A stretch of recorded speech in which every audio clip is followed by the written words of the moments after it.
Beaucoup de création de contenu. Tu vois, le blog, on y a toujours cru, on a investi depuis 2017 dessus. On faisait 0 visite, aujourd'hui on fait 1 million de visites par an. À peu près 100 000, un peu moins de 100 000 visites par mois sur le blog. Et puis plus le temps avance, et moins on a fait de prospection, plus on a d'entrants, et plus on crée de contenu.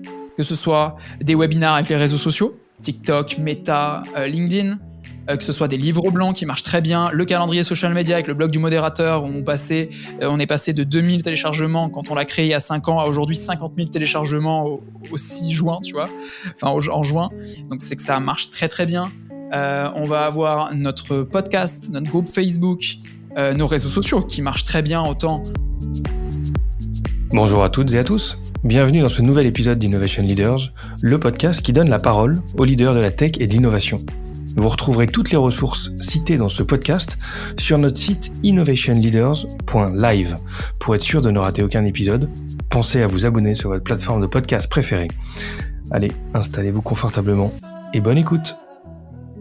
On part dans le sud pour cet épisode, direction Toulon. Et oui, la tech ne se passe pas qu'à Paris. C'est Jonathan Noble, CEO et cofondeur de Swelo, plateforme qui s'est lancée il y a quelques années avec pour mission de nous simplifier la vie sur les réseaux sociaux et dans notre communication. Salut Jonathan, merci de faire une halte sur Innovation Leaders. Salut Geoffrey, merci beaucoup pour l'invitation. On va passer un moment avec toi, essayer de rentrer un peu dans ton univers, un univers qui manque pas d'énergie, vous allez voir. Swelo, c'est un peu comme une bulle d'air frais, une startup qui mélange bootstrap et expérience, lancée, tenez-vous bien, en 2010, ou presque, au moment où Jonathan cherche une solution qui n'existe pas. Il voulait à ce moment-là pouvoir publier des tweets alors qu'il est en cours. Il trouve pas l'app et celle qu'il cherche, et alors il décide de la créer lui-même, ou en tout cas avec un copain. C'est un peu ça, non, l'histoire du départ? C'est un petit peu ça, ouais. C'est très bien expliqué déjà. Bon, et ce petit projet qui est né dans une chambre d'étudiants est devenu une app utilisée par un peu plus de 110 000 utilisateurs, près de 600 grands comptes dans l'Hexagone, 6 millions de posts programmés diffusés au travers de l'app. Je crois que c'est le trend annuel sur lequel t'es. Belle histoire. Tu peux nous raconter un peu comment Swelo a commencé ? Bien sûr. Déjà, merci beaucoup pour cette présentation. Très sympa. Oui. En fait, tout est parti d'un besoin.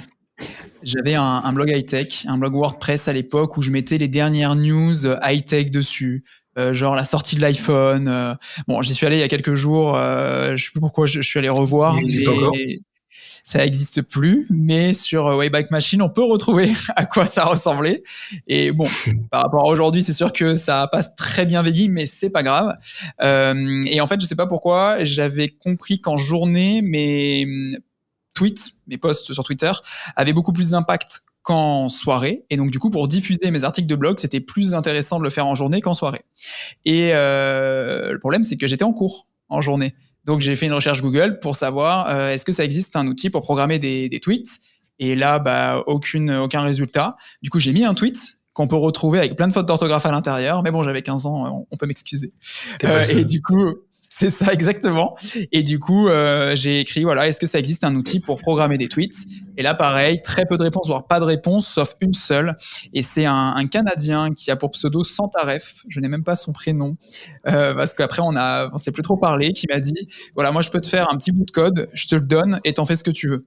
Et du coup, ça a commencé comme ça. Donc, à l'époque, ça s'appelait pas Swelo, ça s'appelait Clock Tweets. Clock pour programmer des tweets. C'était un site marron. D'ailleurs, ça, on peut le retrouver sur Google. Si tu marques Clock Tweets, c'est pas très joli. C'est tout marron, mais c'était en ligne et ça fonctionnait. Ça faisait qu'une seule fonctionnalité, programmer des tweets texte. Il n'y a même pas d'image ou quoi que ce soit. Et ça fonctionnait plutôt bien, en tout cas, pour mon usage personnel, parce que c'était le but. C'était pour mon petit usage personnel. T'avais imaginé au départ faire une boîte ou c'était juste un projet perso, un side project ? Pas du tout, c'était vraiment un projet. J'ai toujours voulu entreprendre, créer des projets, parce que dans ma famille, j'ai une famille d'entrepreneurs, alors sur plein de thématiques différentes. Mais voilà, j'ai toujours voulu avoir mon petit projet. Et d'ailleurs, avant Clock Tweets, avant Swelo, j'avais fait 3 ou 4 projets qui n'ont pas du tout fonctionné. Il y avait une sorte de chat roulette, mais que sur Twitter, où il y avait 2 personnes sur Twitter qui pouvaient se rencontrer juste en s'écrivant, et ça avait fait trending topic le premier jour, le lendemain ça a plus du tout fonctionné, il y avait plus personne. Ou alors un site de kit graphique gratuit où on était 5-6 dessus, et ça marchait très bien, on faisait des dizaines de milliers de téléchargements, sauf qu'un jour il y a un hacker qui a mis un virus dans les kits graphiques. Et du coup, on a tout supprimé, on a tout arrêté. Donc voilà, il y a des projets qui ont fait ça, plus ça. Mais okay. Et qu'est-ce qui a fait que celui-là est devenu une boîte? À quel moment tu le transformes d'un petit projet pour toi à un truc qui devient une boîte? Ça a été plusieurs années plus tard, parce qu'en fait, pendant 4-5 ans, pour moi, l'idée, c'était vraiment faire ce projet pour mon CV. Et c'est au moment où je suis en DUT, donc c'est 5-6 ans plus tard, où donc je suis en DUT par alternance chez tuto.com. Je me dis, OK, mon DUT va prendre fin. Qu'est-ce que je fais? Est-ce que je continue et je deviens ingénieur?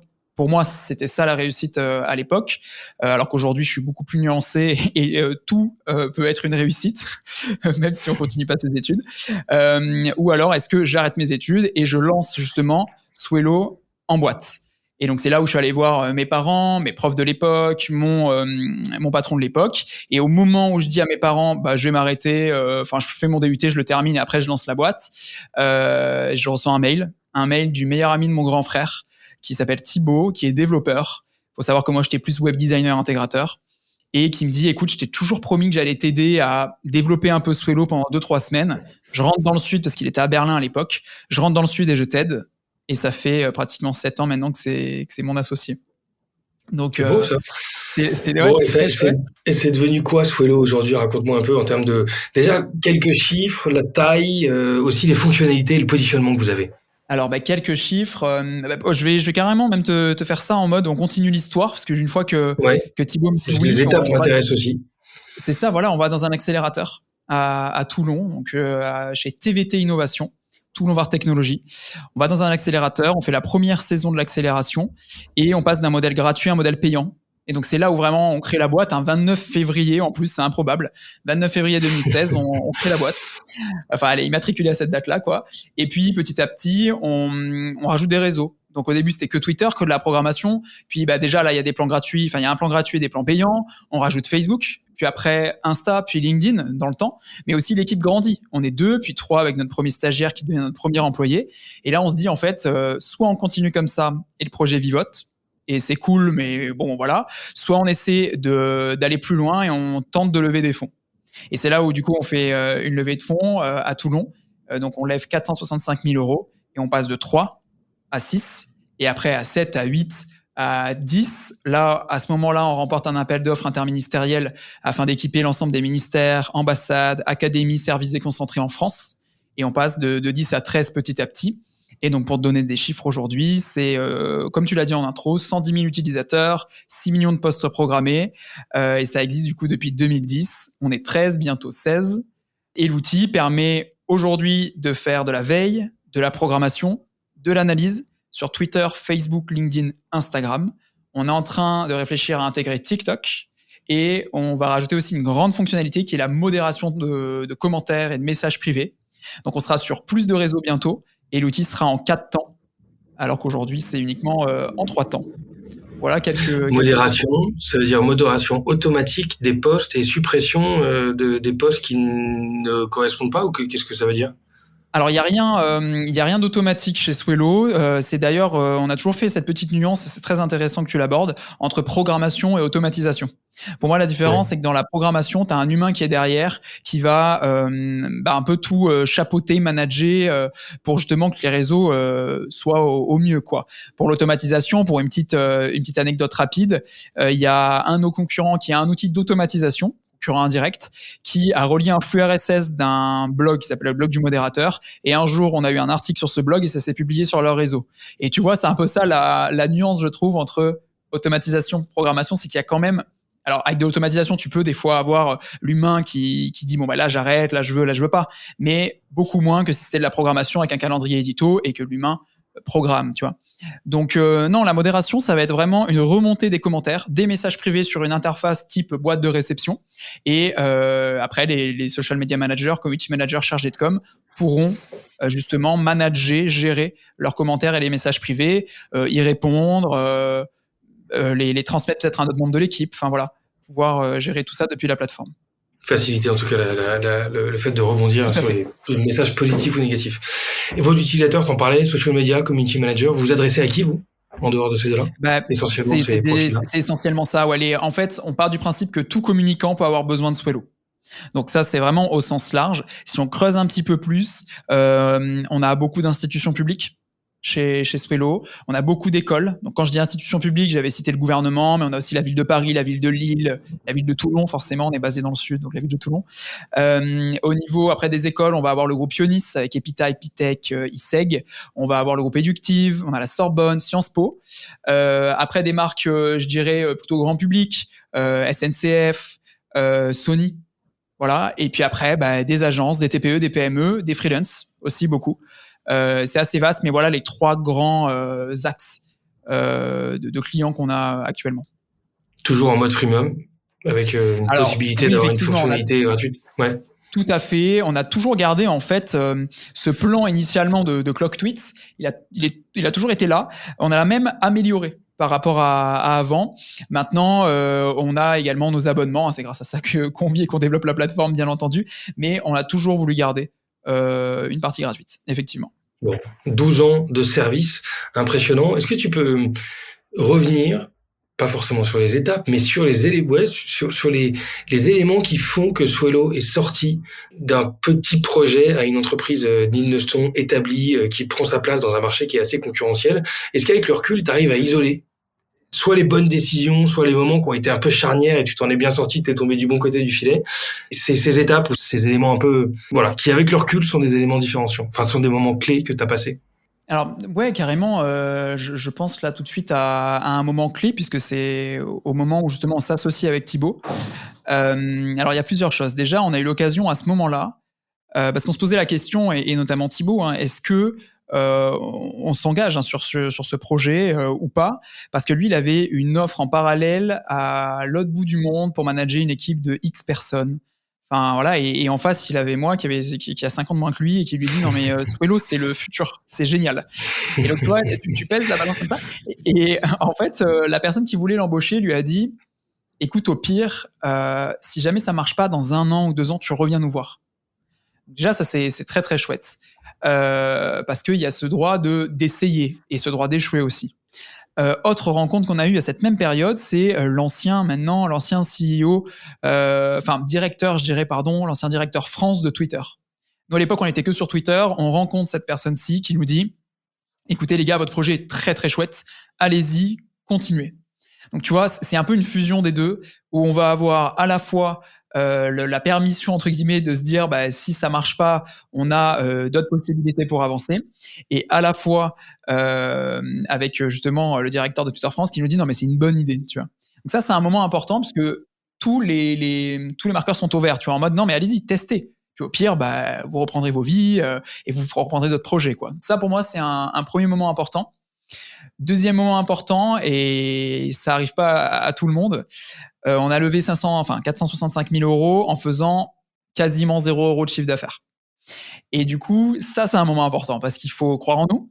Il faut des personnes en face. Et d'ailleurs, on a eu de la chance d'avoir nos investisseurs qui sont très, très chouettes avec nous. Des personnes qui te disent, OK, c'est pas forcément là aujourd'hui le chiffre d'affaires que vous faites qui m'intéresse, mais c'est vos 20 000 utilisateurs gratuits et votre vision qui font que ça m'intéresse.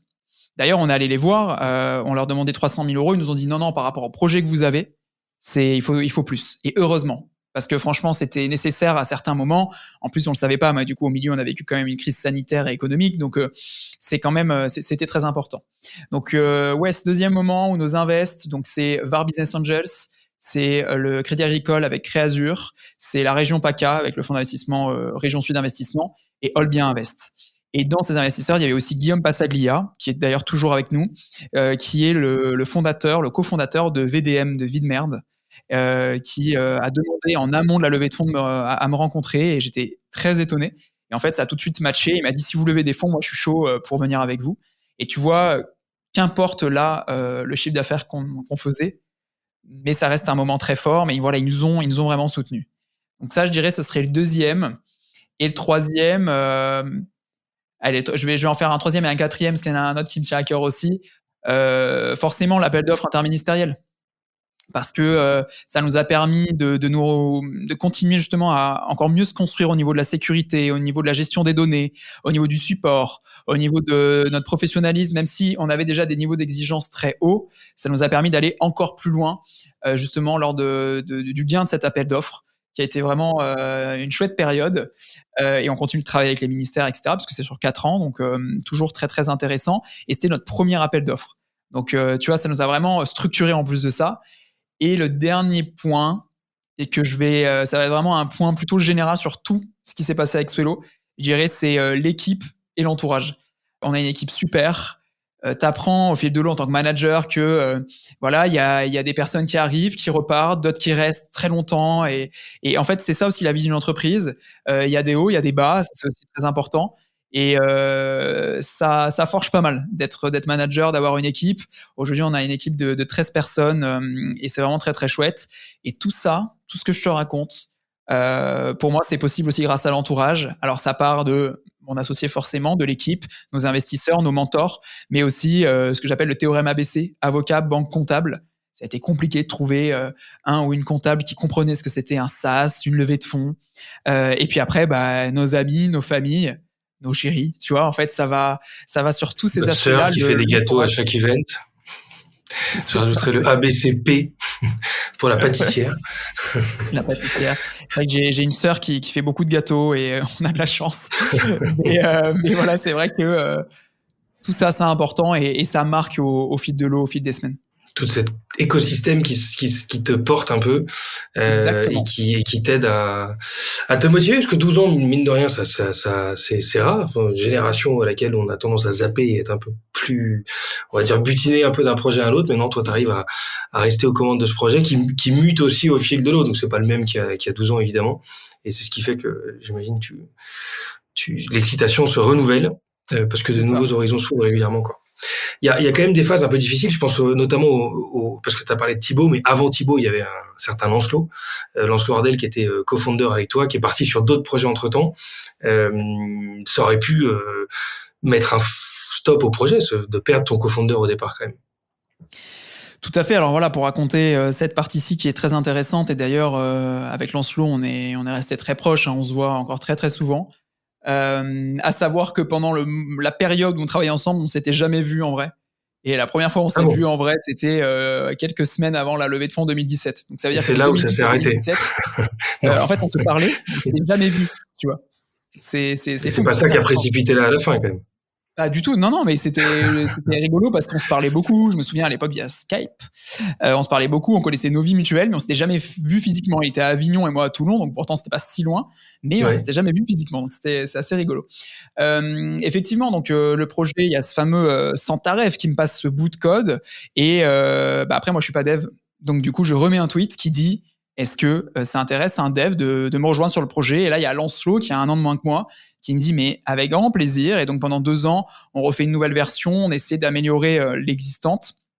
Voilà, le projet se développe entre nos cours, notre vie d'adolescent et nos vacances. Voilà, on améliore tout ça. Puis effectivement, un jour, il me dit, je vais me consacrer à d'autres projets. On s'entend super bien. C'est vraiment en bon terme. On se quitte en bon terme. Et on reste d'ailleurs encore en contact. Enfin, je veux dire, même après cette période-là, franchement, ça s'est super bien passé. Et j'ai continué parce que j'avais vraiment, déjà, je trouvais qu'il y avait un intérêt au service. Je me suis dit, il y a pas mal de gens qui commencent à l'utiliser. Et pour mon CV, ça va être cool. J'avais toujours cette histoire de CV. Pour mon CV, ça va être cool pour trouver après le job de mes rêves. Bon, au final, j'ai eu de la chance que ça se crée automatiquement. Ça fait longtemps que tu as pas refait ton CV, oui. Non, j'ai pas fait mon CV. Mais du coup, non, ça a pas eu cet effet-là parce on s'est vraiment laissé quitter en bon terme sur ce projet-ci. Et moi, j'avais vraiment le souhait que ça continue, tu vois. En plus, il y a un gros avantage, c'est que à l'époque, j'étais assez jeune et ça plaisait beaucoup à la presse. Donc du coup, Swello, tout seul, le projet tout seul gagnait en notoriété, ClockTweets à l'époque gagnait en notoriété en images parce que le parcours qu'on avait était à l'époque waouh, exceptionnel, etc. Alors que bon, au final, on a juste monté un projet parce qu'il y avait un besoin, tu vois. Mais c'est vrai qu'on a eu la chance d'être interviewé par Google. Enfin, tu te dis ok, c'est improbable par elle. Enfin, tu vois, c'est très vaste, SFR, plein de journaux. Et ça vivotait en fait. Après, j'étais pas tous les jours dessus. Ça me demandait, je dirais, par semaine quelques heures de travail quand même, parce qu'il y avait un peu de support, il y avait justement cette partie communication. Mais après, une fois que le moment où j'ai été seul, j'améliorais pas l'outil, hein, il restait tel quel. Et c'est plus j'avançais vers la fin de mes études potentielles, plus je me disais ok, il y a peut-être un truc à faire en fait, parce que quand on a commencé, quand on s'est associé avec Thibaut, 20 000 utilisateurs gratuits, toutes les chaînes de la TNT, des chaînes de radio, des youtubeurs très connus. Et tu vois, c'est là où tu te dis ok, il y a peut-être un truc à faire. Bon, et à t'écouter, on a l'impression qu'il n'y a pas eu de galère, mais je sais qu'il y en a eu pas mal. Quels ont été les moments de doute, les moments où tu te dis que tu passes pas loin de la cata? Il y en a eu des moments comme ça, rassure-moi. Bien sûr, non, il y en a. Je pense à un moment en particulier. C'est un moment, c'est pendant le Covid. Alors, je trouve avec le recul qu'on a assez bien géré cette période-là. Nous, faisait déjà du télétravail avant. Donc, tu vois, quand c'est arrivé, du jour au lendemain, on a dit, allez, tout le monde prend son ordi, on part en télétravail, etc. Souvenons-nous, hein, ça nous paraît loin, mais, mais ça s'est passé. Donc, en termes de gestion d'équipe, tout le monde y a mis du sien. On faisait des jeux, on joue beaucoup aux jeux de société le midi en physique. Et c'est vrai que du jour au lendemain, on se retrouve en digital. On a trouvé des sites pour jouer ensemble le midi. Enfin, on gardait le lien. Et pendant toute cette période-là, ça s'est très bien passé. Non, le point un peu compliqué, c'est plus en termes de chiffre d'affaires. C'est plus en termes de gestion de trésor. À cette période-là, qui n'a pas été facile. Je m'explique. On est donc au début du confinement, tous les budgets sont coupés, celui de la com en priorité, et on fait des mois vraiment pas foufou. Je dirais les pires mois depuis 2 ou 3 ans. Tu vois, donc pas très bien. Alors on a de la trésor, ça c'est cool et tant mieux, mais on n'a pas non plus une trésor illimitée. Et puis le temps avance, on se rend compte que les budgets commencent à se redébloquer un petit peu. Donc ça c'est plutôt positif. Que notre chiffre d'affaires remonte, mais pas non plus, voilà, c'est pas non plus de manière exponentielle. Et j'arrive à un moment, je m'en souviens, où je regarde le compte et tu sais, quand tu fais une levée de fonds, tu reçois, donc dans notre cas, 465 000 euros d'un coup sur ton compte, quoi. Donc tu dis, ok, on a le temps de se développer. Donc au début, tu gagnes pas trop, puis après, donc tu dépenses tous les mois, donc ta trésor diminue, puis tu commences à gagner. Donc ça commence à grandir. On n'était pas à l'équilibre encore à cette période-là. Et la barre un peu fatidique, c'est en dessous des 100 000 euros. Tu vois, on avait 100 000 euros de trésor. Et là, je me dis, en fait, 100 000 euros, si demain on gagne zéro, c'est quoi? C'est 2 mois, 3 mois peut-être, par rapport à nos charges, quoi. J'étais pas bien, parce qu'en fait, tu te dis, il y a toujours eu ce petit truc dans le coin de notre tête de, il faut qu'on gagne plus pour qu'on soit à l'équilibre, pour pouvoir payer l'équipe tout le temps, tu vois? Cette petite pression. J'avoue que après, sur des côtés plus positifs, depuis 2 ans, maintenant, on est à l'équilibre. Donc ça, mais quel poids en moins. Enfin, c'est trop, trop bien. Mais c'est vrai que je me souviens de ce moment-là où c'est la première fois où je fais de la vraie gestion de trésor, où je demande à des prestataires, est-ce que c'est possible Ça devient un sujet, quoi. Ouais. Ouais, tu vois, il y a un sujet. Alors après, peut-être que c'est moi qui, en bon papa poule, ai eu peur pour rien, j'en sais rien, tu vois. Parce que 100 000 euros, c'est quand même une belle somme. Mais c'est vrai que je m'étais dit, enfin, je me disais, et j'en parlais avec Thibaut, bien sûr, parce qu'on voit ça à deux, tu vois, on se disait, en fait, ça représente 2 à 3 mois. Enfin, ça va vite, quoi. Si on gagne zéro, si demain, je sais pas, on nous réannonce que les budgets sont coupés partout, en fait, c'est fini. Enfin, tu vois, va falloir trouver d'autres solutions. Et donc voilà, Je pense, je pense aux petite belles galère. galères que tu as pu avoir aussi, parce que toi, tu es quand même très dépendant des Facebook, Twitter et autres. Il y Complètement. avait eu une belle galère Facebook, il y en a eu une autre récemment, si j'ai bien suivi, avec Twitter. Comment tu gères ces relations quand, à un moment donné, ta plateforme est... Parce que c'est un peu ça, elle est zappée et elle communique plus, elle interagit plus avec... et donc là, tu plantes tous tes clients, quoi. Comment tu gères Alors ces tout à crises-là? fait. Tout à fait, tu m'amènes sur une histoire très sympa, enfin à vivre un peu moins. Mais outre ce moment effectivement où la gestion de trésor était importante, là c'est vraiment une problématique métier, problématique outil, où comme tu le dis, on est en lien constant grâce à des API, à des interfaces de programmation avec les réseaux sociaux. Donc c'est vraiment le lien entre le réseau social, notre client et nous. C'est-à-dire que sans ça, nous on peut rien faire. Et Ouais. pour la petite anecdote, on part pour notre premier salon à Rennes avec Laura, une de nos commerciales de l'époque. Et tu vois, quand tu es sur un salon, il faut être actif. C'est-à-dire que les gens viennent te parler, veulent en savoir plus, donc tu dois être présent, tu vois. Et je me lève un peu tôt ce jour-là, je sais pas pourquoi, peut-être parce que j'ai senti qu'il y avait un truc qui allait pas. Je sais pas pourquoi, je me lève enfin je me réveille, je me lève pas, mais je me réveille vers 5h30 du mat. Et je regarde mes mails. Et je vois un mail de Facebook qui dit bonjour, pour telle et telle raison, on vient de vous couper tous vos accès Insta et Facebook. Donc, pour faire un schéma très classique, très simple, aucun de nos clients, à partir de ce moment-là, aucun de nos clients ne peut programmer. Alors, tu peux programmer, mais rien ne se publiera. Aucun de leurs posts ne se publiera, que ce soit sur Facebook ou sur Insta. Ça représente quasiment tous nos clients, tous nos utilisateurs. Hein, c'est énorme, quoi. Et donc, ok, je me dis peut-être que j'ai mal compris. Donc, au cas où je programme des posts sur des comptes de test pour voir si ça part ou pas, ça ne part pas. Il n'y a rien qui part. Et là, je me dis, c'est 7h, 7h30, j'appelle mon associé, je suis désolé pour lui. Et je lui dis, ben, on vient de tout me couper, tu vois, c'est pas un bug. Parce que des fois, ça arrive, des fois, les API ont des bugs, mais qui durent 1 heure max, quoi. Là, c'est on nous a coupé l'accès sans rien nous dire, quoi.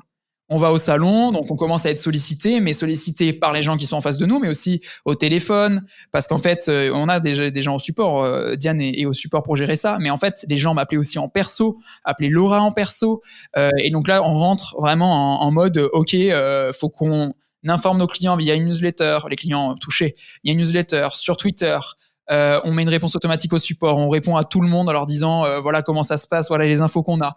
On contacte nos contacts justement chez Facebook, enfin chez Meta France, sauf qu'en fait tout ça c'est géré aux US. Et pour moi ça dure vraiment très très longtemps. Au final, je crois que ça a commencé donc dans la nuit, ça s'est rétabli vers 16h. Donc ça va, on pourrait dire si on prend un peu de recul, mais ça correspond à des centaines, voire des milliers de posts par heure, tu vois, qui sont pas partis, et donc à chaque fois des Et clients tu impactés. perturbes la stratégie communication de ton client qui attendait peut-être ce Bien moment-là sûr, pour le faire parce qu'il y avait un sujet, quoi. Ouais. mais complètement. Et voilà, ça se règle. Et en fait, on découvre que c'est une sorte de quiproquo sur une interface qui a fait que ce bug est arrivé. C'est-à-dire qu'en gros, tous les X mois, on doit dire à Facebook, voilà où on en est, voilà comment est notre application, notre produit. Et Facebook nous dit, OK, c'est OK pour nous, il n'y a pas de souci, continuons ensemble. Grosso modo, c'est ça.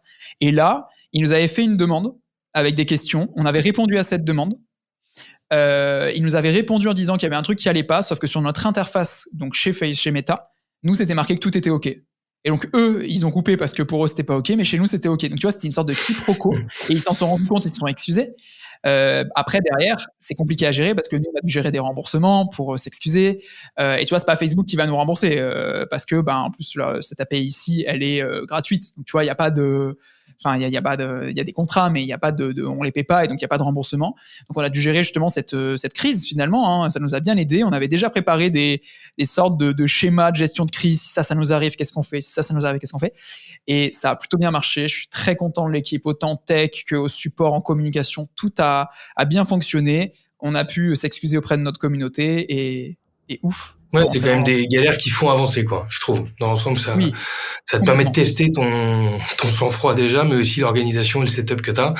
Complètement. Bien, bon, ces galères, elles arrivent encore, parce qu'on va pas rentrer dans le détail, mais Twitter aussi a fait le même bug il y a pas longtemps.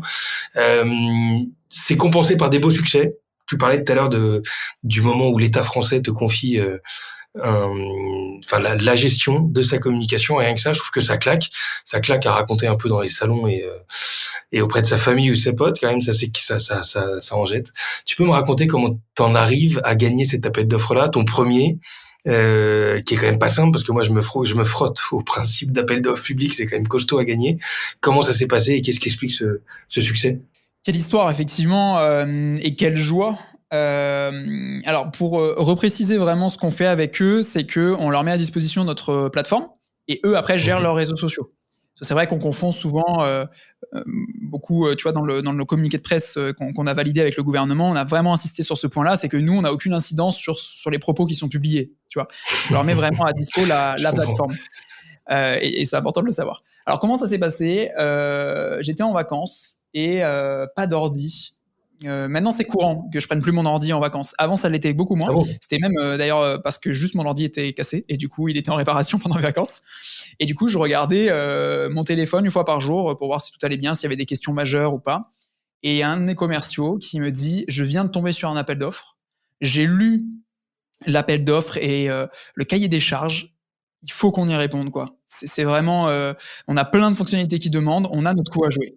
Nous, on n'a jamais répondu à aucun appel d'offres, comme tu l'as dit, à savoir qu'il y avait 28 jours pour y répondre. C'est-à-dire que c'était très très court, surtout pour des personnes qui n'avaient jamais fait ça. Je rentre à Toulon, j'appelle le frère d'une de nos coworkers qui s'appelle Silvio Meremondi, que je vous recommande d'ailleurs, Silvio qui est excellent dans ça et qui, en fait, son métier, c'est de répondre à des appels d'offres. Donc là, on se dit, OK, bah, l'aubaine, tu vois, nous, on n'a jamais fait ça. Lui, il arrive avec son savoir, il peut nous aider. Et donc, il va beaucoup nous aider, notamment sur la partie légale, DC1, DC2, pour ceux qui connaissent, ceux et celles qui connaissent. Et après, nous, on s'est occupé du cahier des charges, quoi, vraiment du produit, de la partie produit. Alors, déjà, ce qu'il faut savoir, c'est que on a fait une levée de fonds, ça c'est OK, mais ça veut dire que nos bilans précédents, cette levée de fonds, enfin, après cette levée de fonds, sont pas très jolis. Et notre première inquiétude, c'était est-ce qu'on va passer la partie légale parce que ben nos bilans sont pas très jolis, alors que la société commençait à être rentable, voire était rentable, mais sur l'année en cours, pas sur les bilans précédents. Et donc là, ce qui est cool, c'est que donc Silvio Bremondi nous a aidés à bien remplir tous ces documents-là, à mettre les bons arguments aux bons endroits. Nos investisseurs ont signé un papier en disant on les soutient. Notre banque a dit mais tout va bien. Notre comptable a signé un document mais tout va bien. Bah, tu vois, tout le monde était là en mode allez, on y va ensemble et tout va bien. Et même nos investisseurs, je crois, avaient dit si besoin, on peut remettre. Tu vois, s'il faut des gros développements pour gagner cet appel d'offres, on remet. Tu vois, je fais merci de croire encore à nous. Après avoir misé sur nous quelques années précédemment, dans les années précédentes, alors qu'on faisait 0 € de chiffre d'affaires. Bref. On fait cette partie-là, et puis avec Thibaut, on remplit tout le dossier technique, ça fait 40 pages, tu vois, et on prend chaque feature, chaque fonctionnalité qu'il souhaite, et on la décrypte avec notre outil. Et on est allé voir aussi, comme on le fait à chaque fois, entre 5 et 10 personnes qui ont déjà pu répondre à des appels d'offres pour prendre leur expérience.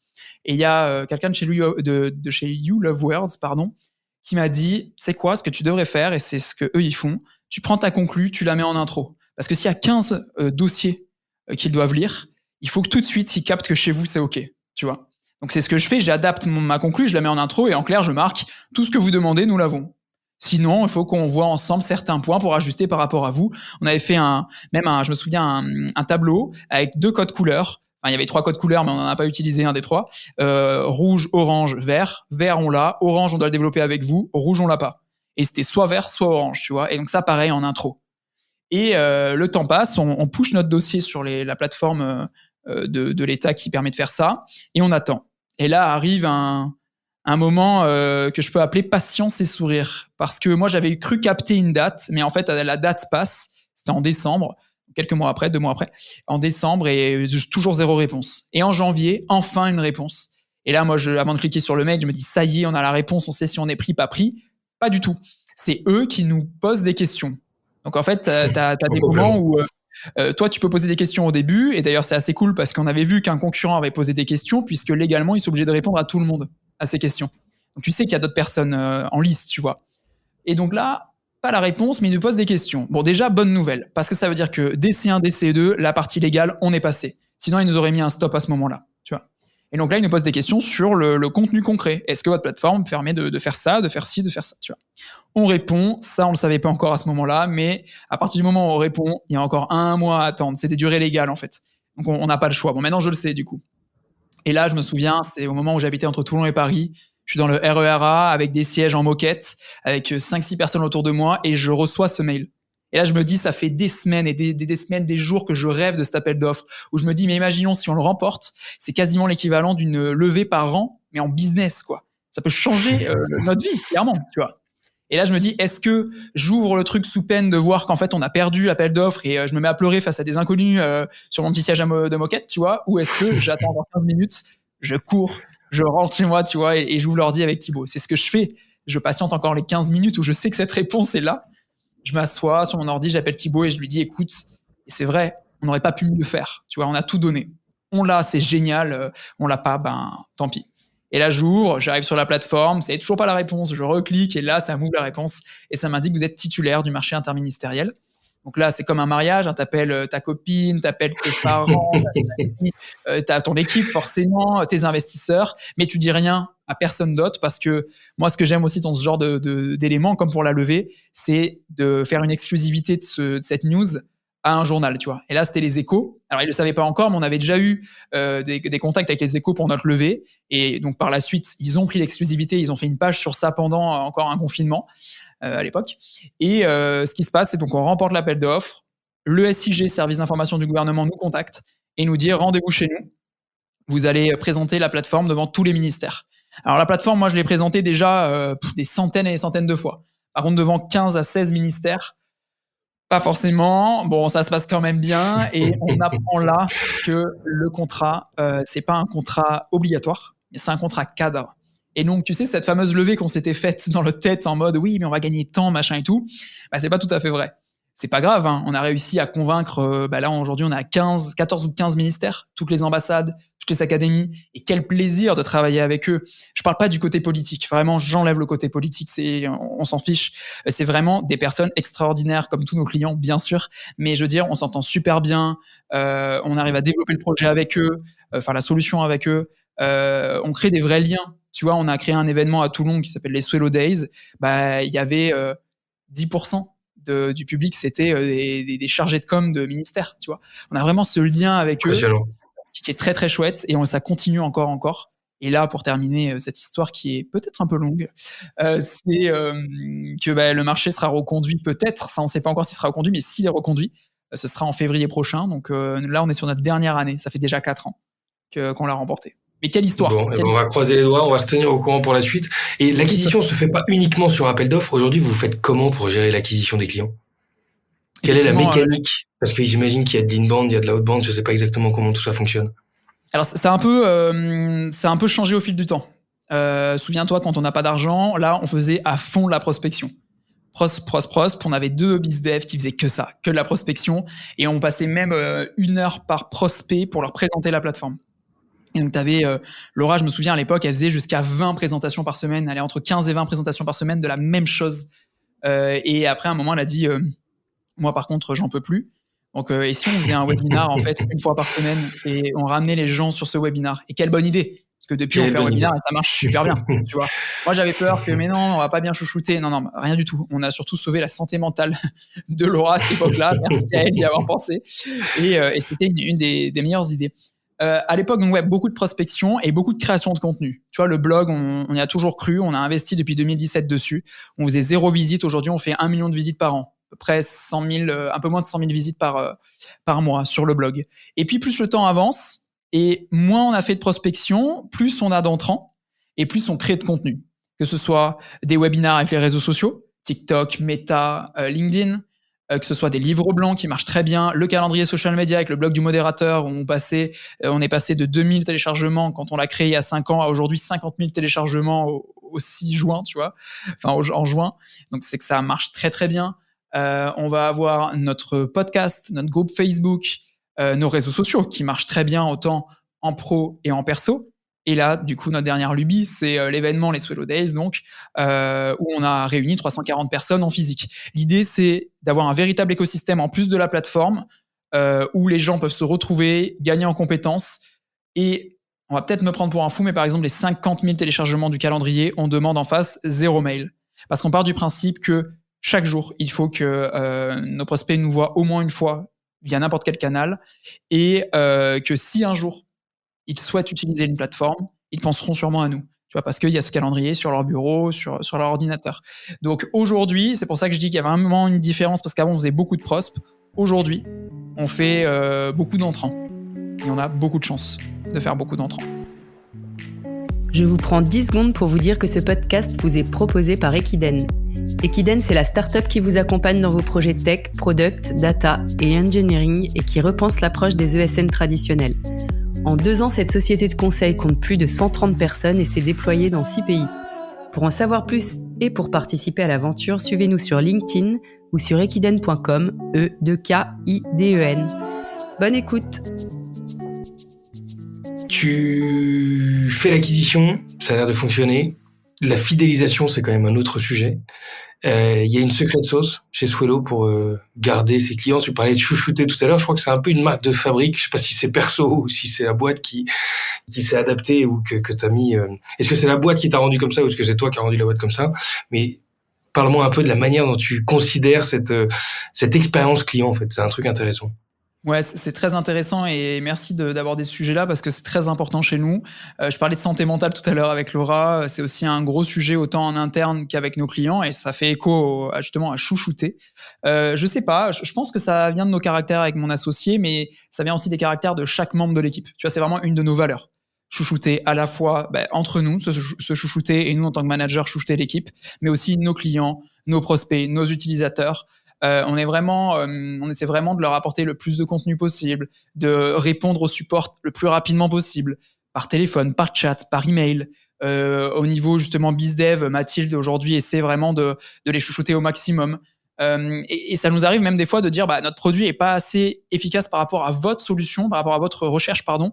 Du coup, des fois, on amène chez des concurrents, tu vois, parce que on part du principe que ce que le client veut, c'est une solution. Ce que le prospect veut, c'est une solution. Et inversement, il y a déjà certains de nos concurrents qui nous ont renvoyé des clients. Et tu vois, pour moi, ça fait partie de ce côté, on chouchoute. Tu vois, les remboursements, on a une politique de si ça te convient pas, tu as un délai, enfin normalement dans notre cas il n'y a pas de délai légal, c'est-à-dire qu'il n'y a pas de remboursement, mais nous on rajoute un délai pour te rembourser parce qu'on part du principe que si l'outil ne te convient pas, en fait ça sert à rien, tu vois. Et pareil, on a ce fameux essai gratuit qui marche très bien, qui au début était de 30 jours, puis de 14 jours et maintenant de 7 jours, qui marche très bien, ou si tu veux qu'on le prolonge, on le prolonge, tu vois, il n'y a pas de souci. Donc on est vraiment dans ça, dans l'humain en fait finalement, autant avec l'équipe qu'avec nos clients. Point très important et point différenciant, notamment le support, ce support réactif, ce côté on chouchoute, on prend soin d'eux, ça cartonne. Et juste une petite parenthèse parce que j'y pense maintenant, même si ça a moins de lien avec cette partie chouchoutage par rapport à l'acquisition, mais ça va y revenir un peu. J'en ai pas parlé, mais on fait aussi de l'acquisition payante. Et ça, je trouve que c'est aussi important, puisque les salons typiquement, on fait Capcom qui marche très bien pour nous. Où on paie un stand et en fait on est là à répondre justement aux structures publiques qui sont présentes et aussi des articles sponsorisés, notamment avec le blog du modérateur. Premier article qu'on a acheté, ça représente, je crois que les prix de tête, c'est entre 1 200 et 1 500 euros hors taxe. Et le premier article nous a ramené 10 000 euros hors taxe. Donc tu vois, ça a cartonné pour nous. Après, ça veut pas dire que ça a cartonné pour tout le monde, mais c'est des choses à tester en tout cas, qui fonctionnent bien. L'influence aussi marche bien pour nous. Voilà, c'était juste pour recompléter la réponse d'avant, puisque j'y pense. Mais parce que c'est vrai que même dans l'acquisition, on essaie de chouchouter, on essaie d'apporter ce côté-là on est là pour vous. Tu vois, et c'est pour ça d'ailleurs qu'on fournit beaucoup de ressources gratuites. Cool. T'es arrivé sur un marché il y a plus de 10 ans, qui était en plein lancement. Quelques années après, la courbe de maturité est un peu différente. Il y a un taux d'équipement qui est quand même un peu plus grand. Comment on fait pour le chouchoutage, c'est un des aspects, mais comment on fait pour entretenir la flamme et pour continuer de se démarquer dans un marché qui semble de plus en plus concurrentiel? Il y a un point effectivement que tu viens de dire qui est important, c'est que quand on a commencé, le métier de community manager était vraiment à sa création, quoi. C'était vraiment le début de tout ça.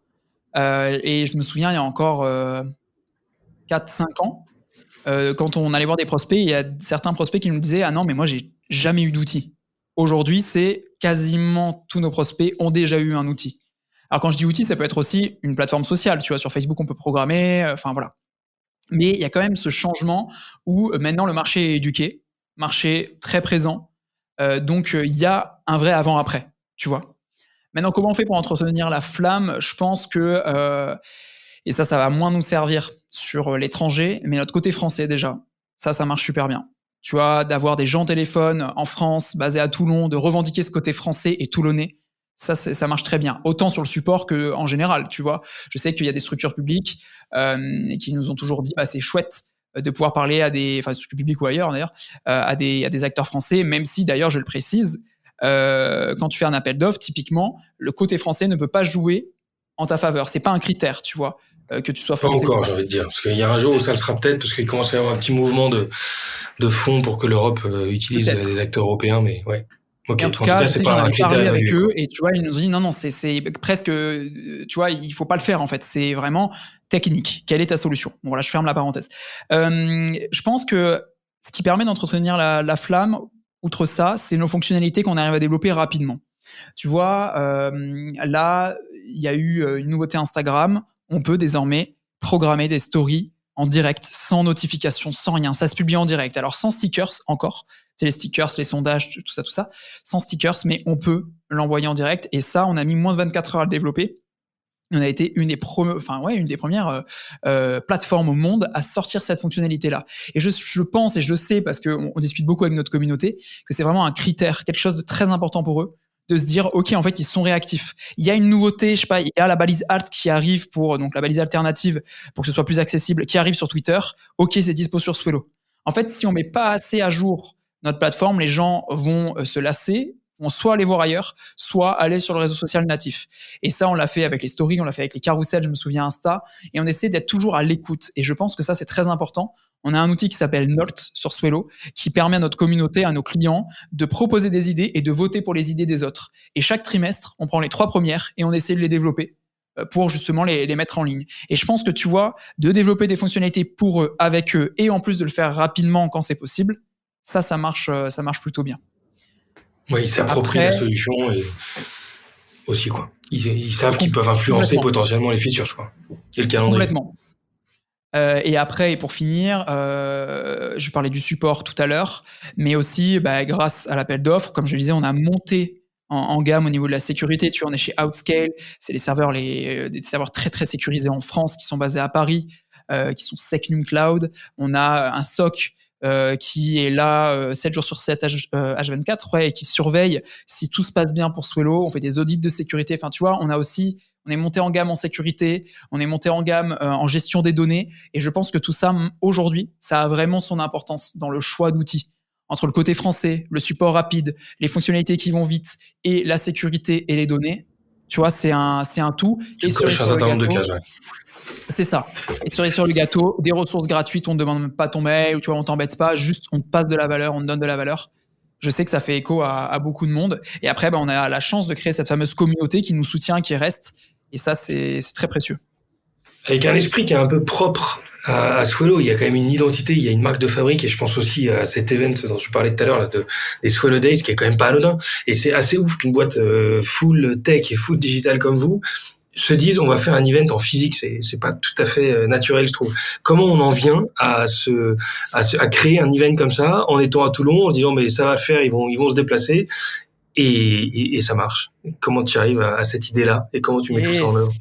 Mon équipe doit me calmer de temps en temps. J'ai toujours aimé organiser des événements. J'ai eu la chance d'être co-organisateur de Startup Weekend à Toulon à plusieurs reprises. Donc Startup Weekend, il y en a partout en France et dans le monde d'ailleurs. C'est monter sa startup en 54 heures. C'est via une asso qu'on faisait ça, et on accueillait 100 participants. Donc la gestion et la création et la gestion d'un événement, j'ai toujours aimé ça. J'en ai toujours parlé à l'équipe, sauf que on s'est mis une limite. C'est tant qu'on n'est pas à l'équilibre, on va pas sur ce terrain-là.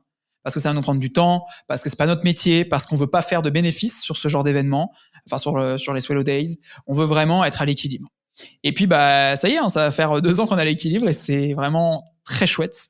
Et on a beaucoup de chance. Et du coup, me revoilà avec cette idée. Et si on organisait un événement, et en plus c'est post-Covid. Donc, argument supplémentaire de se dire, mais en fait, on a envie de se revoir un petit peu en physique. Et surtout, on n'a pas trouvé d'événements en France dédiés aux social media dans une ville, tu vois. Et nous, on est très Toulon, c'est important. On est à 4 heures de Paris, on est à 2 heures de Nice, 1 heure de Marseille. Enfin, tu vois, on est accessible, quoi. Il y a la mer, le soleil, les cigales, franchement. Et si on faisait notre événement, tu vois, donc on a appelé les Swello Days à Toulon. Je te rejoins sur un truc. Moi, ma grosse crainte, c'est combien on va avoir de participants. J'ai même d'ailleurs, là on est en train de préparer la 2e édition, j'ai même d'ailleurs retrouvé un mail de l'année dernière où je disais il y aura potentiellement entre 100 personnes et 500 personnes, tu vois, 100 et 500 participants.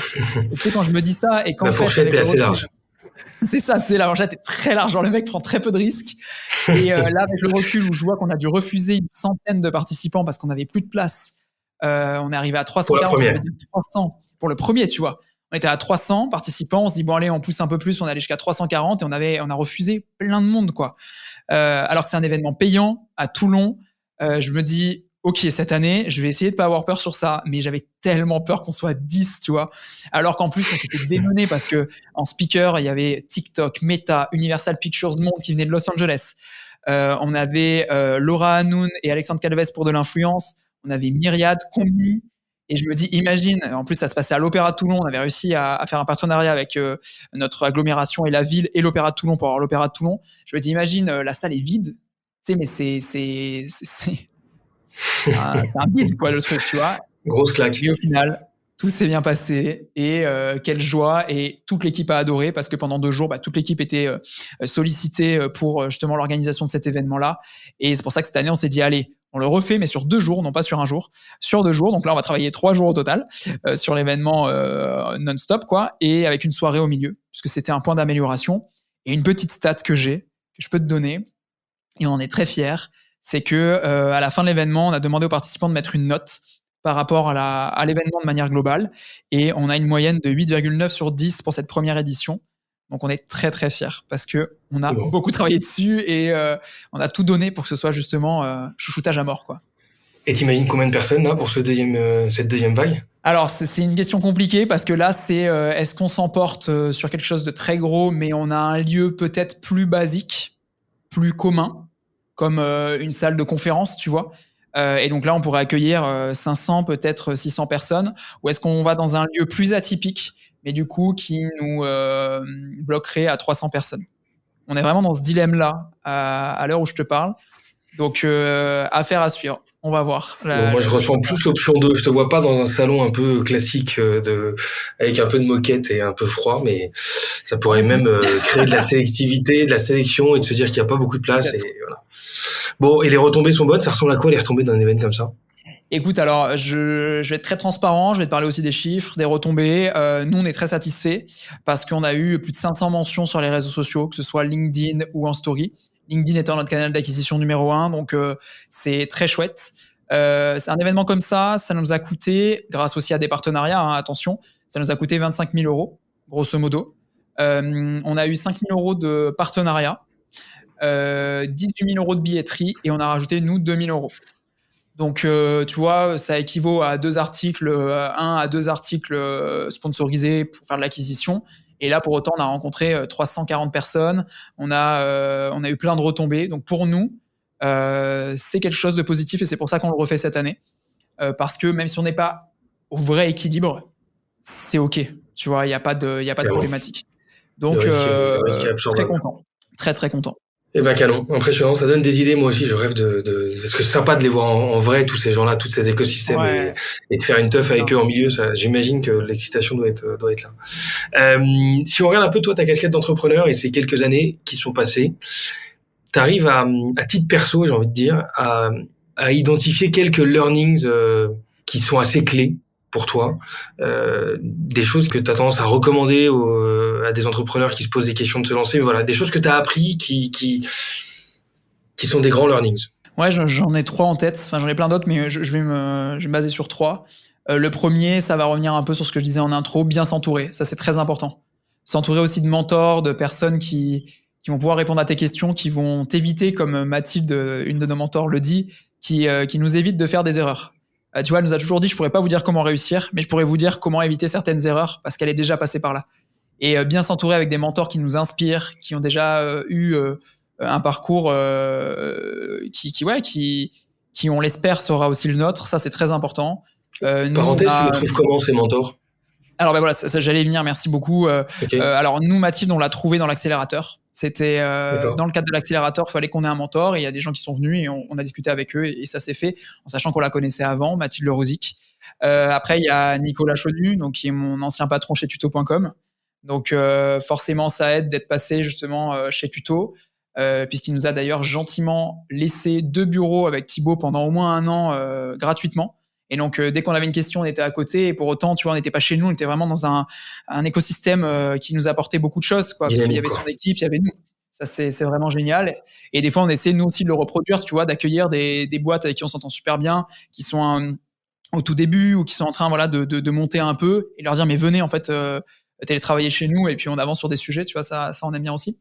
Il y a aussi des personnes aussi qui peuvent t'inspirer. Moi, je pense à Joseph et Oriane, à Youb, qui ont mieux que des fleurs et qui m'ont toujours inspiré. Il y a Guillaume Bassaglia, bien sûr, hein, notre investisseur avec qui on peut parler. Plus récemment, là, Pierre Burgui, qui nous a rejoint aussi et qui nous inspire et qui nous aide. Donc, tu vois, il y a différents canaux pour trouver des mentors, soit via des réseaux, donc on peut dire par rapport à l'accélérateur, soit via des connaissances personnelles, soit des personnes qui t'inspirent et tu vas les contacter. Les gens sont très gentils et répondent très souvent, soit via nos investisseurs. Donc tu vois, c'est plein de canaux différents. Bien s'entourer, ça va aussi, comme je disais, amis, famille, chérie, et aussi le théorème ABC. Très important de bien choisir son avocat, sa banque, son comptable pour après aller plus loin. C'est très très important.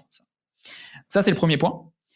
Deuxième point, ce serait, et ça c'est Nicolas du coup qui nous l'a donné, faire du MVP, quoi. Minimum Valuable Product, mettre en ligne rapidement et on itère en fonction des retours utilisateurs et pas essayer de faire le produit le plus parfait, le mettre en ligne et être déçu parce qu'en fait, ça répond pas du tout tu vois, aux besoins des utilisateurs. Ça, c'est quelque chose qu'on a vécu à un moment où justement, il était dans ses bureaux, il est venu, on lui a parlé d'une fonctionnalité et il nous a dit non mais en vrai, mettez ça en ligne et on verra. Et je sais pas combien de temps ça fait, ça doit faire on est en 2023, ça doit faire pas loin de 7 ans que cette fonctionnalité est en ligne. On l'a jamais améliorée parce qu'en fait, elle convient parfaitement à nos clients. Et tu vois, nous, on voulait aller encore plus loin. Ça nous aurait pris encore 2 mois de dev. Enfin, tu vois, c'était n'importe quoi. Et depuis, moi qui suis un peu perfectionniste, je suis en mode et j'apprends à l'être.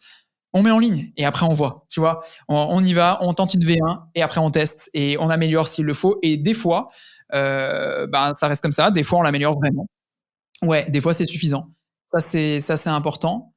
Et là, plus un apprentissage personnel. Tu sais, quand tu commences à créer une équipe, où tu prends du temps avec eux, où le reste de l'équipe prend du temps pour chaque nouveau venu, et quand cette personne part, en fait, tu peux le prendre personnellement en mode ça te rend triste, tu vois. Et un jour, j'ai capté que dans le monde professionnel, quand tu as une équipe, tes employés, alors même si j'aime pas trop ce terme parce qu'on est vraiment une équipe, enfin voilà, le truc hiérarchique et tout, on a un peu du mal, mais peu importe. En fait, un employé, il arrive à un point A et il part à un point B. Tu vois ce que je veux dire? C'est-à-dire que lui, de son côté, il va faire son petit chemin chez nous et c'est normal que le point B, ce soit la fin. Tu vois? Alors que toi, peut-être que c'est ton, enfin, je dis pas moi forcément, mais quand tu es entrepreneur, c'est peut-être le projet de ta vie. Enfin, tu vois, tu vas peut-être le garder 20 ans, 30 ans, j'en sais rien.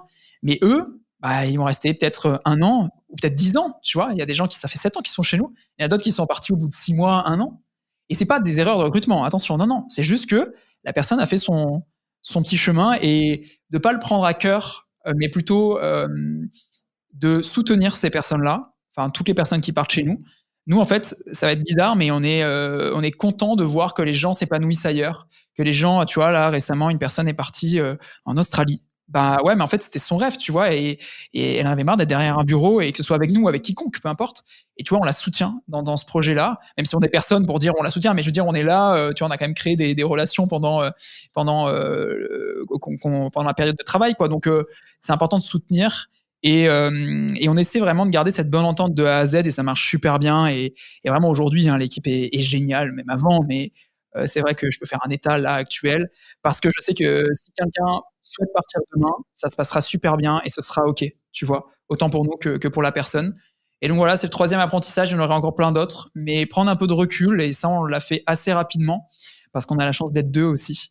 Alors je dis la chance, attention, il y a des entrepreneurs et entrepreneureux qui sont seuls et ça marche super bien. Je sais que moi, j'ai un caractère où j'aime bien qu'on soit deux. En plus, on est très complémentaires avec Thibaut, où lui, il va être dev, moi je suis web designer. Ça c'est, on va dire au début, quand on a commencé. Mais il va plutôt être plus discret que moi. Moi, je vais adorer parler. Je pense que ça se voit un petit peu. Et puis voilà, on va avoir des caractères complémentaires et ça nous permet de prendre des décisions réfléchies. Des fois, on les prend aussi avec toute l'équipe, ces décisions. Donc tu vois, enfin voilà, c'est vraiment être le plus humain possible. C'est mon troisième conseil finalement. Tu vois, je globalise un petit peu. Je suis parti ailleurs, mais je globalise un petit peu. Et tu parlais pas mal d'apprentissage. Et t'es une des personnes, il y en a eu quelques-uns qui sont passés à ce micro et qui sont jamais passés par des boîtes standards. En fait, toi, t'as été en apprentissage à un moment donné. Mais une fois que t'as fini tes études et que t'as commencé à bosser pour toi tout seul. Et je trouve que c'est pas anodin. Parce que il y a tellement de choses à apprendre sur l'aspect, tu parlais d'ABC, la banque, l'avocat, la compta, tout ce qui est gestion, mais il y a aussi l'approche managériale, la dimension marketing, la dimension, j'en sais rien moi, business et autres. Les apprentissages que tu as fait, ils sont passés par les discussions, les mentors que tu as rencontrés. Est-ce que ça passe aussi par, je sais pas, des bouquins, un cadre où tu as un peu théorisé certains concepts, ou toi, t'es pas du tout dans cette logique-là, et t'es vraiment dans la discussion de j'essaye, je discute, et je me lance de mon côté. Je dirais que c'est un mix un peu de tout. Ouais, c'est un mix un peu de tout. Il y a aussi ce truc de veille où tu vois que ce soit Thibaut ou le reste de l'équipe ou même moi, des fois, on voit passer des choses et ça nous construit. Tu vois, on en parle, on échange et ça nous construit. Tu vois, là, récemment, j'ai eu la chance de faire un de mes buts ultimes dans ma vie de speaker, dans ma petite vie de speaker, c'est que j'ai eu la chance de faire un TEDx autour de l'erreur. Et j'aimerais bien en parler là tout de suite parce que tu vois, ça fait écho à ça, où le droit à l'erreur est très important chez nous. En fait, c'est OK de perdre de l'argent, perdre du temps sur des choses parce que on en apprend quelque chose, on en retire quelque chose. Que ce soit moi, que ce soit l'équipe. Et je pense aussi que ça vient de là, tu vois, ce droit à l'erreur. Quand j'étais petit, j'ai eu la chance très tôt d'avoir de très bons résultats au tir à l'arc. J'étais premier de ma région, j'étais 15e français, premier de mon département. Et du jour au lendemain, je suis passé de premier à dernier. Et depuis, je suis toujours dernier. Ça fait presque 15 ans. Bref, je suis toujours dernier et je pense que d'avoir appris ça très tôt, enfin en tout cas d'avoir eu mal très tôt à ce sujet, ça a forgé mon caractère par rapport à ça, lié à l'erreur. Tu vois, c'est OK en fait d'échouer, c'est pas grave et il y a toujours une solution en fait. Et en fait, l'échec peut être la solution. Tu vois, c'est un peu ce que je dis dans le TEDx, c'est que c'est OK, c'est même super d'échouer. Et ça, on a essayé de le donner aussi à l'équipe parce que c'est grâce à l'erreur qu'on apprend. Attention, après, faut pas faire que des erreurs, loin de là. Mais c'est aussi en se permettant de faire des erreurs qu'on peut, je trouve, avoir plus de folie, tester des choses qui des fois cartonnent et des fois marchent pas du tout. Tu vois. Et donc, pour répondre, ça vient de ça vient des mentors, ça vient de TEDx que je peux regarder, de livres que d'autres peuvent lire, parce que moi, je lis très peu de livres, mais ou de la veille que je fais sur Internet, ou alors de discussions avec d'autres entrepreneurs. Tu vois, là, on était avec Crisp, avec Antoine Goré de chez Crisp, et on a appris tellement de choses, tu vois. Enfin, c'est tout ça qui fait que. Et t'en parles avec un peu de recul. Tu t'es fait coacher, toi? Alors, Tu suis c'est des coachs? intéressant, c'est tout nouveau. On se fait coacher depuis moins d'un an. Alors ça vient de nos investisseurs alors ça vient de deux choses. Ça vient de notre vie d'entreprise. C'est que un jour chez Swello et ça arrive dans toute entreprise, il y a eu un conflit qui est arrivé parce que on est des humains et forcément des fois on n'est pas toujours d'accord sur des points et on a dû gérer ce conflit qui depuis est réglé et c'est très chouette. Alors ça n'a pas été une période facile, ça a duré quand même un peu de temps et c'est à ce moment-là on se dit OK, il faut qu'on se fasse coacher parce qu'on n'a jamais appris à manager. Tu vois, comment gérer ces situations-là. Et donc, il y a eu ça et il y a eu nos investisseurs qui nous ont dit que eux aussi se faisaient coacher. Alors, par un ou une coach, mais également aller voir un ou une psychologue parce que c'est pas du tout pareil. Il faut vraiment dissocier les deux. Il y a le côté perso, le côté pro. Et donc, ça fait 1 an qu'on se fait coacher et c'est très, très chouette. C'est vraiment très chouette de se faire coacher, de pouvoir parler de tout et de rien pendant quelques heures, parce qu'à chaque fois, ça dure 3 heures tout de même. Et Et j'encourage tu dis quand on, on c'est peut. toi et Thibaut ou Ouais. ou qui est-ce, quoi? Ouais, non, Ok. c'est Thibaut et moi, effectivement. Donc, on a un coaching de dirigeants. Et aujourd'hui, donc, on a voulu mettre en place un coaching global avec toute l'équipe. Au final, ça l'a pas fait. Et ça a été même bénéfique d'une autre façon, puisque ça nous a permis de tous parler ensemble. Et c'est là où ça a dénoué la situation. Mais depuis ce jour-là, on propose à chacun de nos employés 6 séances qu'on prend en charge avec la boîte de coaching, avec un but personnel et professionnel pour ceux et celles qui le souhaitent. Donc, Ok. il y a aussi les Ça membres de fait l'équipe. partie de la marque de fabrique aussi et peut-être du côté chouchoutage, si ce mot existe, Exactement. aussi dans un environnement de travail. Je crois que c'est un sujet assez important pour toi. Tu peux me donner d'autres illustrations de Bien ce que sûr. tu offres à tes équipes et des choses qui ont été des marqueurs importants de votre identité en tant qu'employeur? Complètement. Alors, je fais juste une petite intro par rapport à ça. Tout ce que je vais dire, c'est pas arrivé en 2 jours. Ça fait depuis 2016 où ça s'est ajouté au fil de l'eau. Ça s'est ajouté soit parce qu'on en a parlé avec l'équipe, donc un membre de l'équipe nous dit voilà, ça je trouve que c'est une bonne idée, vous devriez y réfléchir. Qu'en pensez-vous? Soit on l'a vu faire ailleurs, donc de notre veille, soit de nos propres discussions. Donc c'est vraiment important pour comment dire, faut pas croire que tout est arrivé d'un coup. C'est ça qui est important. Qu'est-ce qu'on met en place aujourd'hui? Donc on a ça, le coaching, on a les tickets resto, donc le ticket resto via Swile de 10 €, on prend 50-50. Les transports en commun qu'on prend à 100%, ou alors la réparation du vélo qu'on prend à 100%. On va avoir la mutuelle, la prévoyance qu'on prend à 100%. On a des primes biannuelles en fonction d'objectifs qui sont partagés avec tous les membres de l'équipe, que tu sois commercial, que tu sois en communication, support ou développeur, parce que la plateforme est là grâce à tous les membres de l'équipe. Et donc il y a différents paliers. C'est 400, 700 et 1000 € net, et en fonction d'objectifs. Et si on les atteint, c'est pour tout le monde. Tout le monde a ce montant-là.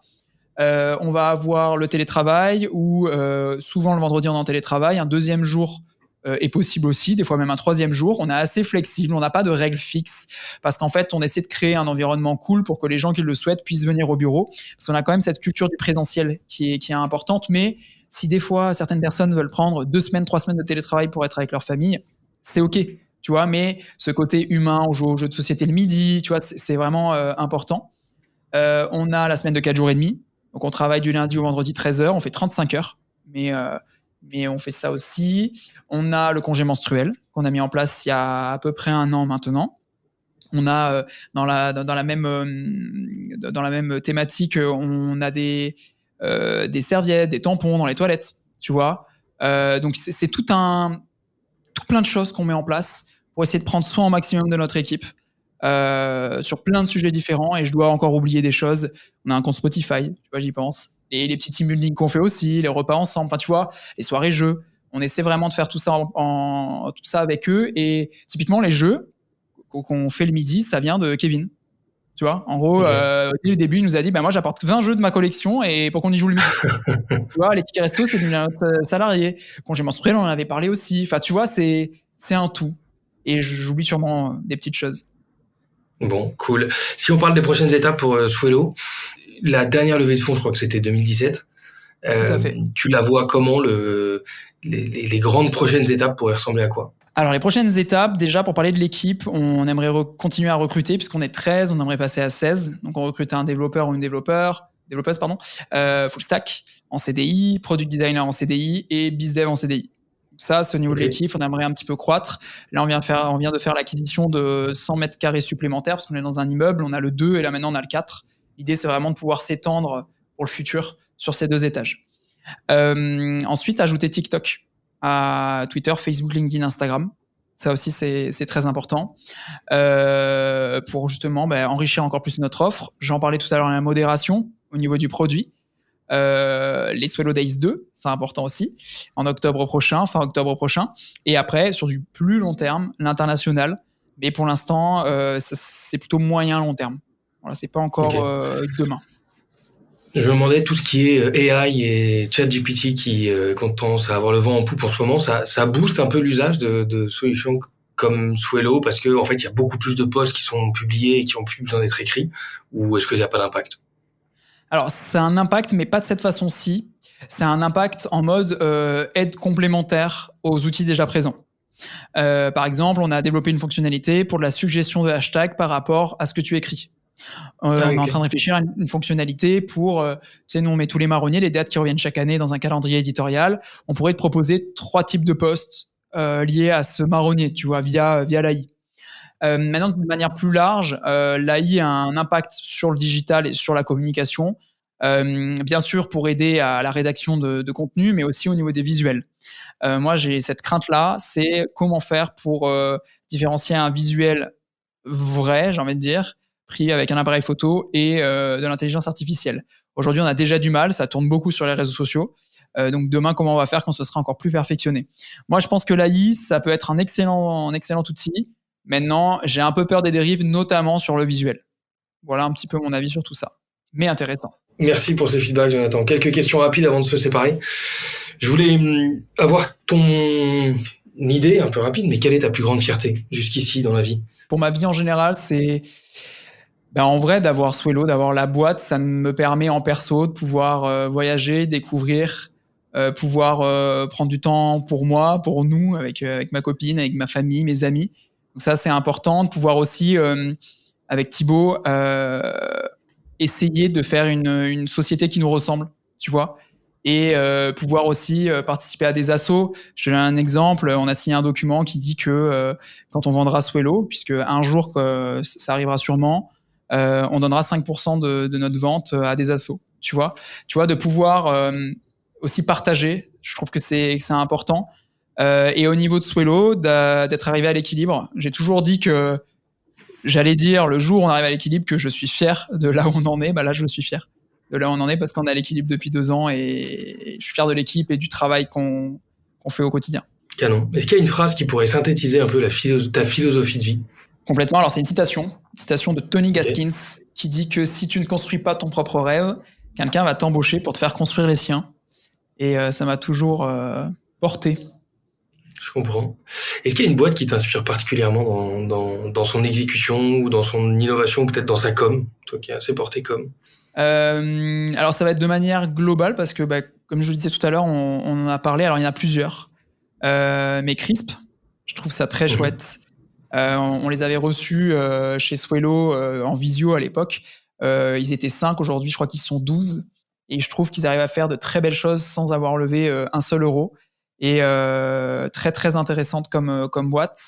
Et puis après, en vrai, toutes les boîtes des copains m'inspirent, que ce soit Mieux que des fleurs, que ce soit Tuto, Ulysse, parce que bon, on parlait de Lancelot tout à l'heure, mais maintenant Lancelot il est sur Ulysse.travel. Et pour la petite histoire, mon frère travaille aussi chez Ulysse parce qu'ils se sont rencontrés lors d'une soirée qu'on a réalisée à Toulon pour fêter la levée de fonds. Et depuis, au final, ça s'est fait. Enfin, c'est improbable. C'est voilà, mais donc Ulysse aussi. Donc ouais, tous les. En vrai, il y a beaucoup de boîtes qui m'inspirent. Et même, tu vois, Swile. Enfin, tu vois, il y a plein de sur certains aspects. Tu vois, là, il y a. Je crois que c'est. C'est un peu ce que tu veux. Enfin voilà, il y a plein de boîtes qui m'inspirent. Est-ce qu'il y a une rencontre qui t'a inspiré, qui t'a marqué, particulièrement ces dernières années? Il y a tellement. Ouais, par rapport au podcast, il y a quand même quelque chose, une rencontre. Parce que sans lui, on n'en serait pas là, c'est Thibaut. Il m'a fait confiance quand même. Et je lui dis à chaque fois, quand pour rigoler, mais comment il a pu me croire quand j'avais 19 ans, lui il avait 24 ans, tu sais, et on lui propose un truc à Taïwan. Enfin, je vais pas refaire l'histoire de tout à l'heure, mais oui, ça m'a marqué parce qu'il me fait confiance et il m'a fait confiance depuis le début. Donc c'est presque une petite responsabilité que t'as et voilà, ça te booste aussi au quotidien, j'imagine ça. Ouais. Est-ce qu'il y a des outils, des apps qui t'aident à être plus productif au quotidien? Alors pas forcément des outils, mais une technique. Depuis la levée de fonds, j'ai supprimé toutes mes notifs. Donc j'ai plus aucune notif sur mon téléphone, j'ai que les appels et les SMS. Donc tout le reste, non, j'ai plus rien, plus de pastilles rouges, plus de secondes qui s'écoulent, plus le nombre de batteries qui me reste, c'est le pourcentage de batterie qui me reste. Le but, c'est vraiment que j'ai voulu enlever ça parce que, en réalité, si on le souhaite, on pourrait être dérangé tout le temps. Avec les réseaux sociaux, avec notre métier, finalement. Donc, depuis la levée, plus de notifs du tout. Bon, charge mentale qui baisse. Et en dehors de Swello, est-ce qu'il y a une app dans ton téléphone que tu recommanderais à tout le monde d'avoir? Écoute, je vais regarder si j'ai quelque chose là, mais... Et pas forcément, encore une fois, j'ai très peu d'apps en fait, du coup, sur mon téléphone. Alors j'ai les réseaux sociaux, j'ai les apps un peu liées au boulot, tu vois, la dernière fois je me disais, j'attendais à l'aéroport et je me souviens quand j'étais plus jeune, je voulais un iPod Touch à l'époque pour jouer avec, tu sais, pour jouer, je sais pas, à Fruit Ninja ou ce genre de truc. Je me rends compte qu'aujourd'hui j'ai vraiment plus rien sur mon téléphone. Donc pas forcément d'app à recommander. Bien. Est-ce qu'il y a une personne qui évolue dans le monde de la tech ou de l'innovation, ou un entrepreneur au parcours assez inspirant et marquant que tu me recommanderais d'avoir à ce micro? Écoute, on a parlé de lui plusieurs fois. Il y a tous ceux que j'ai cités, tous ceux et celles que j'ai cités. Mais allez, Lancelot. Lancelot, je trouve c'est intéressant, sa vision, j'aime bien. Est-ce qu'il y a un conseil qu'on t'a donné qui s'est avéré assez utile jusqu'ici? Ce fameux MVP. Enfin, même non. Je vais faire un conseil plus global. C'est faut se lancer. Je sais que ça fait peur, je sais que c'est compliqué, des fois mais il faut se lancer parce que c'est là où tout se débloque, tu vois. Alors faut se lancer peut-être dans un projet, dans l'entrepreneuriat, mais aussi lancer peut-être une fonctionnalité qui est là depuis longtemps et être moins perfectionniste, je parle pour moi en tout cas. Donc se lancer. Bien.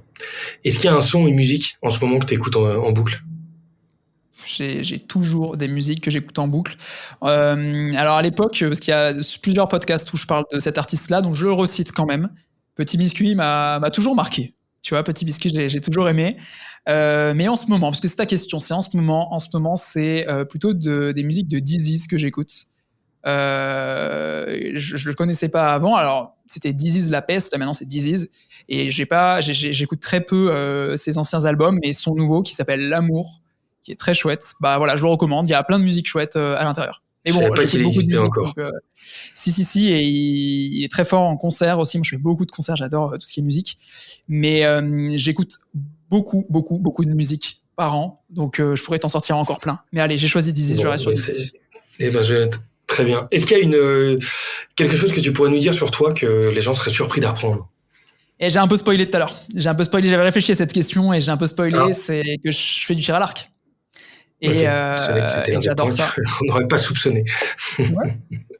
Est-ce qu'il y a une habitude que tu essaies de prendre ou au contraire d'arrêter en ce moment? Ben, pas forcément. Continuer à être rigoureux sur ce truc de notification parce que le côté un peu négatif, c'est que des fois, quand tu publies un truc, enfin un élément, t'as envie d'aller voir l'app. Tu vois, c'est un peu le côté inverse. T'as plus de notif, donc tu sais pas s'il se passe un truc, donc tu y vas trop. Donc j'essaie de me dire non. Ah, ou alors peut-être quelque chose qu'il faut que j'arrête un peu. TikTok. Je regarde beaucoup de TikTok, donc peut-être me calmer sur ça. Bon, tu peux nous donner un bouquin, toi qui lis pas beaucoup, qui t'aurait marqué? Ou c'est pas forcément, mais bouquin, non. Mais je recommande un TEDx très volontiers. C'est un TEDx de Simon Sinek. Ça s'appelle le Golden Circle et ça a changé ma façon de communiquer. Je l'avais vu en cours de com quand j'étais en DUT. Et il dure 15 minutes, mais en fait, il t'explique quelle est la différence entre Apple, avec le Y au milieu, et les concurrents. Quelle est la différence de communication entre ceux-là, entre Apple et ses concurrents. Et ça peut changer notre façon de communiquer. En tout cas, moi, ça a changé ma façon de communiquer. Cool. Si tu devais donner un conseil à quelqu'un qui voudrait avoir le même parcours que toi, ça serait lequel? On a tous des parcours différents. Je pars du principe qu'on a tous quelque chose que les autres n'ont pas. Donc de faire son propre parcours. Il n'y a pas besoin de recopier ou de chercher à recopier. Je pense qu'on a tous quelque chose en nous de très très cool. Donc c'est parti, quoi. Donc trace ta route et pas la mienne. Ouais. Et sur ces bonnes paroles, merci Jonathan, merci pour le partage et bravo pour le parcours, hyper inspirant, c'est cool. Merci beaucoup pour l'invitation, à très bientôt, salut. À bientôt, salut. Et voilà, cet épisode est terminé, j'espère qu'il vous aura inspiré. Si ce contenu vous a plu, je vous invite à suivre le compte Innovation Leaders sur LinkedIn et Instagram, mais pensez aussi à vous abonner à notre newsletter sur innovationleaders.live pour ne manquer aucun épisode. On se retrouve dans 2 semaines, à très vite.